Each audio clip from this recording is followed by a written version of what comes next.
From Wish TV and the All Indiana Podcast Network, this is the News 8 Daily 8 Podcast with Wish TV's Kylie Conway. A Wish TV News 8 update. Hi, I'm Kylie Conway, and this is your News 8 Daily 8 for Tuesday, July 4th.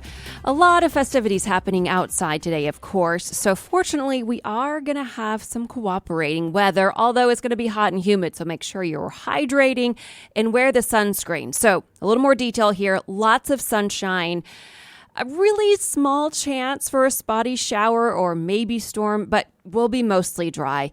For those who have plans to go to see the fireworks downtown or in your communities, the temperatures are going to be the upper 70s, low 80s through 10 o'clock tonight. Highs are going to be in the upper 80s. It could feel like the low 90s at times. And again, that humidity is going to be out there, so it's going to feel hot. We are following breaking news this morning. Police say a woman is dead and 3 others are wounded after they were shot last night during a block party on the east side. The shooting happened just after 11 on Forest Manor Avenue near Forest Manor Middle School. Officers found the woman dead at the scene. Then within a half hour, 3 other people walked into Community Hospital East who'd been shot. Investigators believe it's all connected. At last check, 2 of the victims who walked in the hospital are stable. The third, their condition is not known at this time. The hometown of fallen trooper Aaron Smith is honoring him this 4th of July. Smith grew up in Franklin. News 8's Danielle Zokoski takes us to the first of several events looking back on his life and service.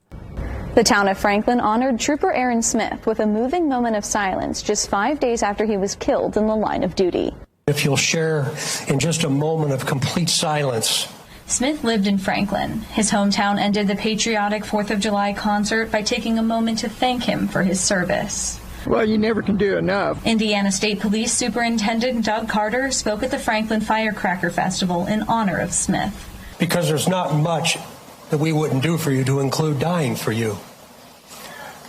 And I am just really, really, really humbled.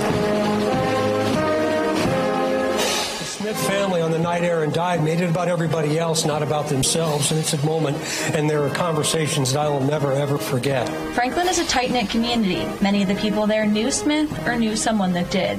When we can honor them in any way we can, I think we should. And the tribute tonight was very, very nice for him, for his family, and just for the city of Franklin to let people know that we care.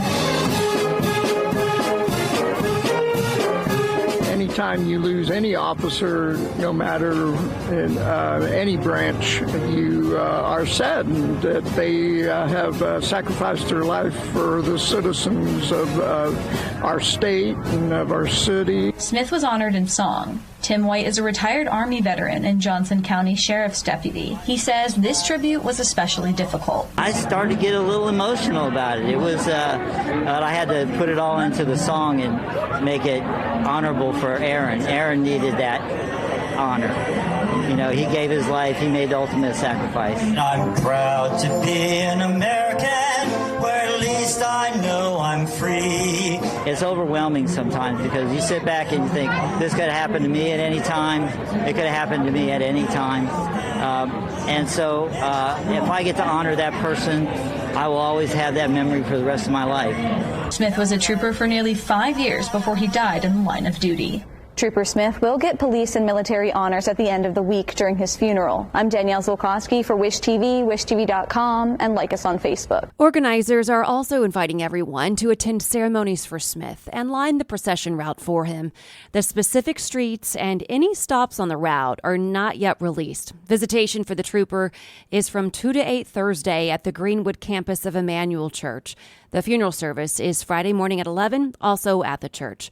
The procession will then go to Crown Hill Cemetery for burial. When state police release the route, we will share it with you.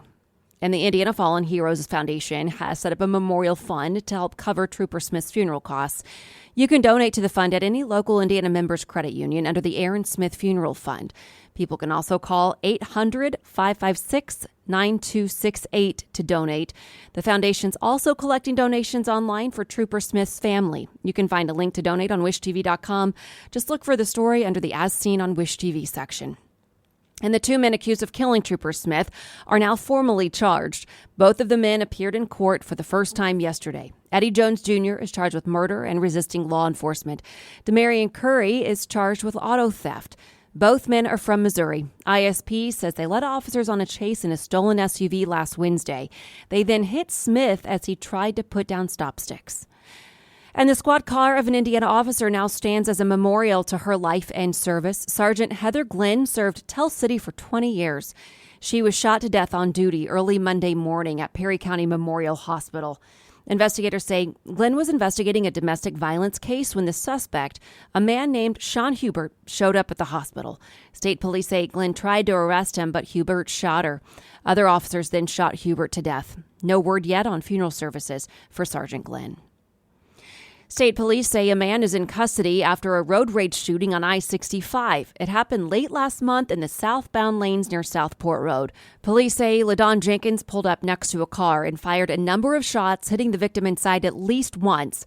Police say Jenkins is now in the Marion County Jail, where he faces 3 charges, including attempted murder. At the time, police said the shooting left the victim severely injured. They've not given an update on his condition.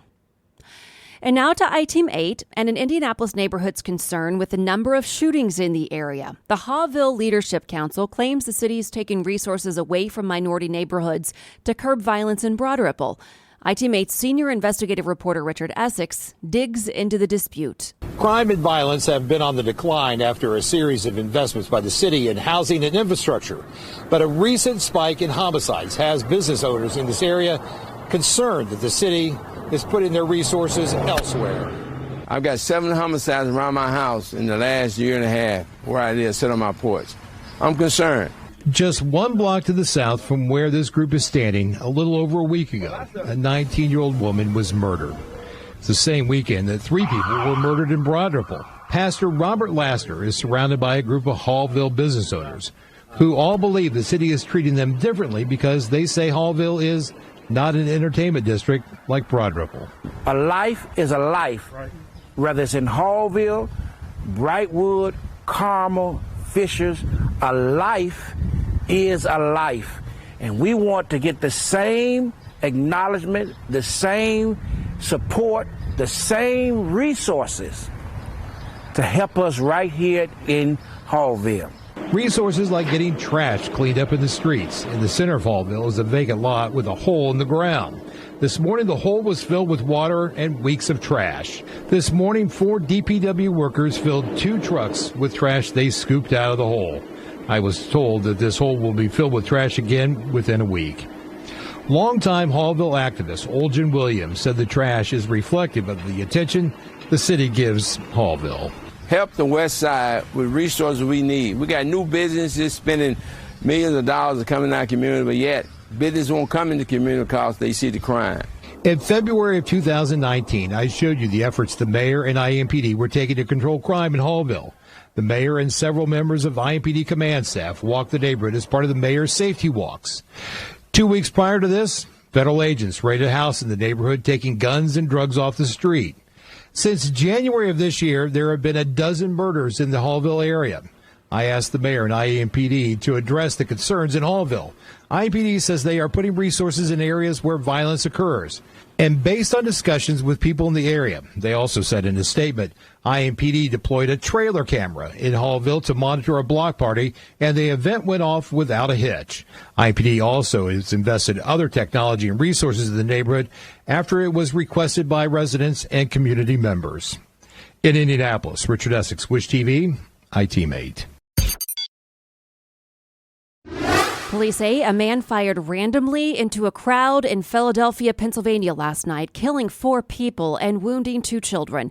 Investigators say the man was wearing a bullet-resistant vest and was armed with a powerful rifle. The shooting was drawn out. Officers were already helping some of the victims when they heard more shots.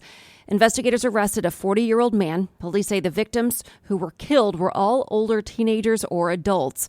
A 2-year-old boy and a 13-year-old boy are wounded. Baltimore police are still looking for at least 2 shooters from a mass shooting over the weekend. The gunfire at a neighborhood block party left 2 people dead and at least 28 more wounded. Investigators say they found that several weapons were used, so there may be more than 2 shooters. Officials say they're also concerned about retaliation leading to more gun violence. A Texas man missing for more than 8 years has been found alive. Police say Rudy Farias went missing in March of 2015 when he was 17 years old. He was found last Thursday lying on the ground in front of a church in Houston. According to police, Farias went missing after taking his dogs for a walk. Police say his family reported seeing him 3 years later behind the home of a relative, but then couldn't find him. They say a Good Samaritan found him unresponsive last week. Farias' mother says he is now receiving care. She says he's currently nonverbal, but that she'll share more details as he continues to heal. Political issues are impacting this year's Most Patriotic Brands report. As Jane King explains, 20% of this year's top brands are new to the list this year. Brand Key's 22nd annual Most Patriotic Brands survey has identified the top American brands for this year. So Jeep was number one. It's been there for several years in a row. In fact, the top five are Disney, Ford, Coca-Cola, and Levi Strauss. Further down the list, though, is where the political division shows up. Firearms brand Smith & Wesson made the top 50 for the first time ever, and lifestyle brand Shinola, grill maker Weber, and AI company OpenAI all showed up in the top 50 for the first time and represent a spectrum of political and social values. Now, consumers also added or returned Jim Beam, WeatherTech, Wilson Sporting Goods, Goodyear, Macy's, and Craftsman to the top 50. Among the brands that dropped from the top 50 list this year, Pfizer, the New York Times, and the Washington Post. While the annual Brand Key survey focuses on for-profit brands, assessments for the Air Force, Army, Coast Guard, Marines, and Navy are always included, and consumers rated the armed services number one, as they have since the survey was started. From the NASDAQ market site, I'm Jane King with your Independence Day Business Report. The annual 4th of July International Hot Dog Eating Contest takes place today in Coney Island. Some 35,000 people are expected to be there for the famous event. The official weigh-in ceremony happened yesterday. Today, contestants will eat as many hot dogs as they can in 10 minutes. Some of the biggest names in competitive eating will compete. That includes the top male champion of all time and Westfield, Indiana's very own Joey Chestnut. The winner receives $10,000 and a bright yellow mustard-colored championship belt. And today, the July 4th parade in Carmel will begin. It starts at 10:30 this morning at AAA Way and Carmel Drive. The parade travels west toward Rangeline Road. Police say there will be several road closures. This includes Cradle Drive, Red Truck Road, and 3rd Avenue heading southwest. Carmel Fire Department hopes to break the record for the most people wearing red fire hats at one time as well. They ask at 10:05 for people gathered along the route to step into the road wearing red fire hats that they'll be giving out. Fireworks are scheduled to begin at 9:45 tonight. And a 4th of July tradition at a historic spot in Indianapolis pairs ice cream and Independence Day. The Benjamin Harrison Presidential Site is hosting its annual social today. If you go, you'll get ice cream, lunch, and take part in family-friendly activities. It runs from 11 until 2. You can also tour the first floor of the home. As president, Harrison is credited with asking Americans to hang flags outside their homes, schools, and businesses. And there is a new way to celebrate the 4th in downtown Indianapolis. News 8's Camila Fernandez shows us the plans for what organizers hope will become a tradition. This area will be filled with families that will be able to enjoy a new take on 4th of July celebrations in Indianapolis. Our biggest priority is making sure that downtown is ready to welcome visitors. After a wave of storms, downtown Indy is bringing back some light with its first ever Downtown Indy's 4th Fest, leading up to the fireworks. By bringing together the street festival with the fireworks, we're both adding on to a treasured Central Indiana tradition and giving people a reason to enjoy downtown. The festival begins at 6 p.m.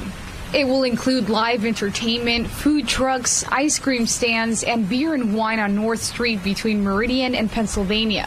The fireworks scheduled to start at 10:10 p.m. from the top of the 500 North Meridian building. Fire officials say it's the safest way for everyone to celebrate. The best thing you can do is come downtown, watch the fireworks that we have here, enjoy the festival, and have a good time with everyone in the city. That's the best way to enjoy the holiday. That's the safest way, and there's a great show planned for you. IMPD says if you're planning on driving around downtown, keep in mind that from 2 p.m. until 1 a.m., North Street east of Meridian Street until Pennsylvania Street will be closed. And from 9:45 p.m. until about 10:45 p.m., Illinois Street from St. Clair Street down to Ohio Street will be closed, along with Meridian Street from St. Clair Street down to Vermont Street. IMPD will have around 150 officers throughout the downtown area to help keep everyone safe. So if there's anyone that's thinking about coming downtown for disruptions or causing trouble, I need you to think again. We're not going to tolerate it. We want people to have fun, have a good time. As you can see, crews are working on preparations so that everyone can have a good time. In Indianapolis, Camila Fernandez, Wish TV, wishtv.com, and like us on Facebook. Have a safe and happy 4th of July, everyone. This has been your News 8 Daily 8 for Wish TV. I'm Kylie Conway. Online at wishtv.com and like us on Facebook when you search Wish TV. This is the News 8 Daily 8 podcast with Wish TV's Kylie Conway. A Wish TV News 8 update on demand. For even more, on demand and on the go. Connect with Wish TV on Facebook at wishtv.com and on the free Wish TV mobile app. Thank you for listening. And be sure to like, subscribe, and follow this podcast for updates every weekday morning on the All Indiana Podcast Network and wherever you get your podcast.